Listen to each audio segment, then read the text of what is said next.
Protesters to go. All they're saying is move back. I'll let you listen. Move. Move. Yeah, you can see they're pushing that car pretty easily right now. So it is kind of nice to see people banding together like that. Oh, look at that. How's yours? Wow. That's incredible. So incredible. We'll have much more in the morning show. Have a great night. This is the road right here, washed out tonight. Look at the sign right there. It says road closed for obvious reasons. And if you look even beyond farther, you can see there's a pavilion over there. This is a park and a road that we're standing on. At the very spot where this mother and grandmother lost her life. They put down candles and this photo, and they tell me this arrest does not bring them closure. These telephone poles, just look how it's leaning right now. It's really blowing very, very hard. We know there are 17 units in this apartment. I'm told by one of the battalion chiefs they do not think any of those apartments will be able to be lived in tonight, either because of fire or water damage this evening. They're still working to figure out how many people that means tonight. He is still really excited. Take a listen to how things were earlier in the day. Really, for the past 2 or 3 days since we have been here, there's a big gust right there. Sir, why do you have a knife on you? Because I was upholding the law. Back up! Just tried to drive into that. Wow, I actually didn't see that until they just tried to hop out of that car. Cautiously through here. As you can see, it looks like there's it seems that there's power lines right behind me. Right across from the explosion site. Come just take a look at this tonight. Really puts things in perspective of what happened here today. You could just see some of the damage left all throughout the area here. Large trees, uprooted trees, all over properties throughout this street. And even I want to take you over here. Check this out. A tree on top of this car. You could see the imprint it left in its back window. At this point, as to the motive or if the shooter was actually in this vehicle or in another vehicle. Look behind me, and if you look up, you can see we're not. I mean, there is downtown Raleigh right there. I want to show you this. Not one, not two, but 3 large tree stumps. Behind us here, you can see that white vehicle. It appears the back windshield of it was shot out. Now, Wake Forest police do not have much information at this point. I'm going to step out of the way. It is a very active scene right now. These firefighters are working hard between Little Creek Church Road and West Olive Road. The showdown right there at Cameron Indoor Arena. We're going to be back with all the action. Crews also rescued 3 dogs, making for several happy reunions. Trying to get a better understanding of what impact Gen X has on people. Walking up to cars using plastic shopping bags to open up unlocked doors and steal valuables such as laptops and credit cards. And it's this type of activity police says that they're making sure you keep your doors locked. First things first, well, we got a toast to our good luck cupcakes that were given to us. Well, it's a bit eerie out here outside of the wind, which has really picked up over the course of maybe the last hour to 45 minutes. Really just look at all of this water. It's not even high tide here at Wrightsville Beach, and you can see how intense those waves behind us are.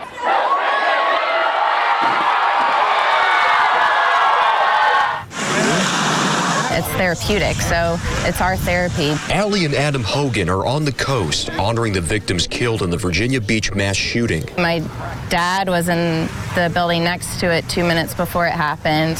He was actually supposed to go pull a permit that same day, but for some reason he just didn't go down. We're a big city, but we're a real small town feel. You know, everybody knows everybody, it seems like. The Hogans are friends with the son of one of the victims, Herbert Snelling, a contractor trying to fill a permit when he was killed. He was just a great man. He was big into his church, and just if you didn't know him, you knew him. He never met a stranger from what we heard. They and others paddled out into the ocean for those killed or injured in the shooting.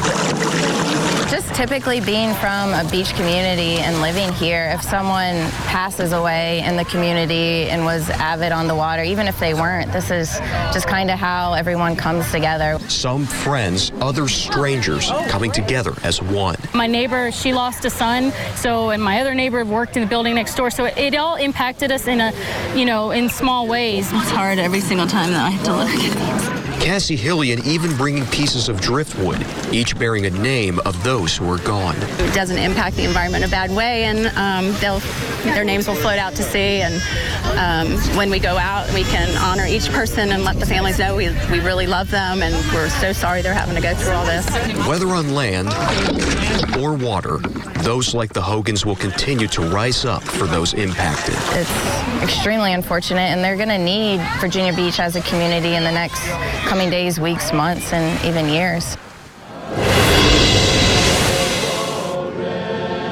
And good evening to you live here from Virginia Beach. We have a group of people singing here in front of the Virginia Beach Municipal Center. Behind us, too, we could tell you the flag is raised at half-staff to memorialize and pay tribute to those who lost their lives in last week's shooting. Now, we do want to point out that tomorrow, Courthouse Community United Methodist Church in Virginia Beach plans on holding a couple of community prayer services. Live in Virginia Beach, I'm Zach Dahlheimer, CBS 17 News.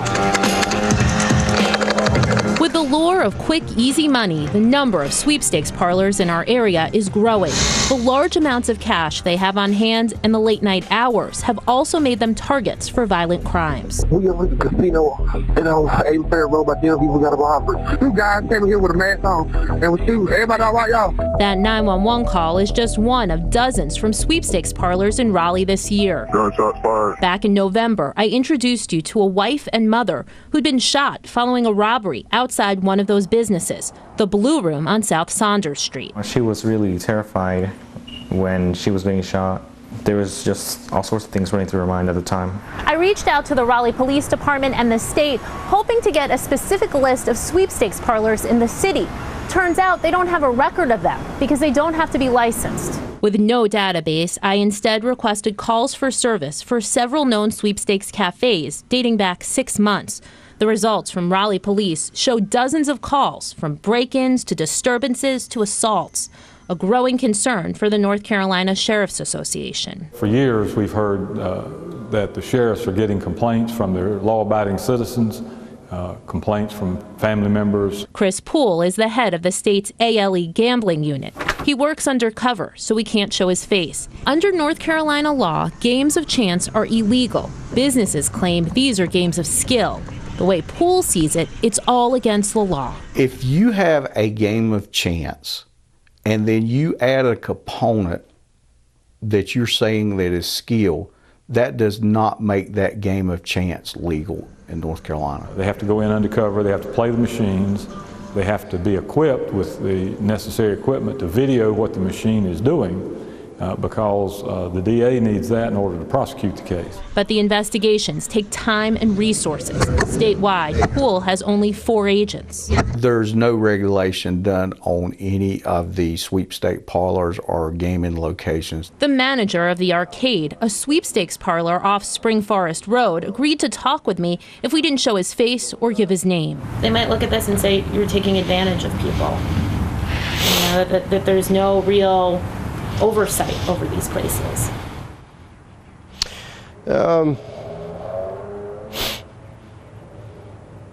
Would you say that could be said about a car dealership too? CBS 17 stopped by several of these businesses. We found most have free drinks and food. They keep the windows tinted, much like a casino. Poole also points out that since they're not regulated, there's no way to ensure the owners are paying taxes on their earnings. So why isn't more being done in Wake County? I went to District Attorney Lauren Freeman looking for answers. They are constantly working to create new games and different games, such that what we may go in and say today is illegal, they may be playing something totally different by tomorrow. Freeman says if they have an investigation that they believe will stand up in court, they'll pursue it. In Raleigh, Amy Cutler, CBS 17 News. Glory to the newborn King.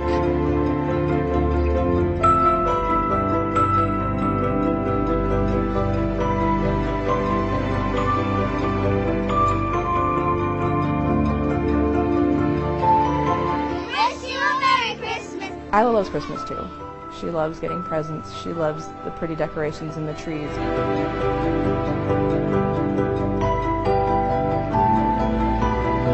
One little girl, her struggle, her family has touched so many people.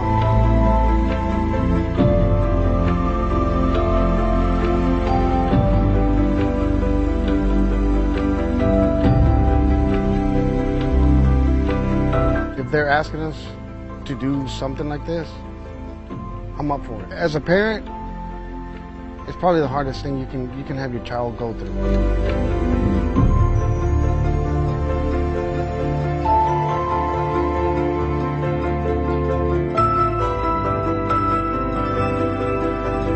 The community coming together has honestly made all of this a little bit easier. We wish you a Merry Christmas! It's really, really touching to think that so many people love my kid and so many people want to do anything they can to make her smile. Christ is born.